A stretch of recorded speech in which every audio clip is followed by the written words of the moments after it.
So moist, mosquitoes are out. Bats love mosquitoes, but just how often are we testing or finding rabid bats? We dug into some numbers around town.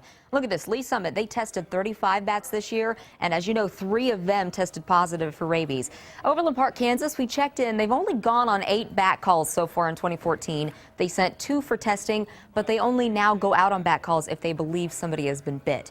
Across the state of Missouri, 219 bats were tested through June. 7 tested positive for rabies, including 2 in Jackson County, and 7 skunks also tested positive for rabies in Missouri, so watch out for the skunks too.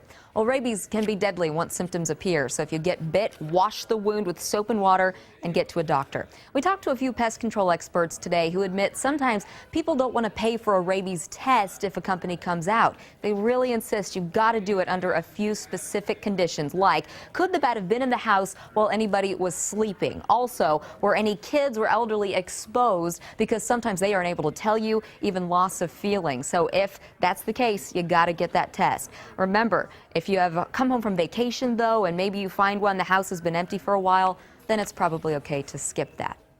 All right, so now what do you do to keep the bats out of the house completely? The CDC lays out some really great tips. If you see any holes at least a 1/4 inch by 1/2 inch thick, you need to caulk those. Look at that. That's smaller than a dime. Let me hold up a dime for you. That's smaller than that.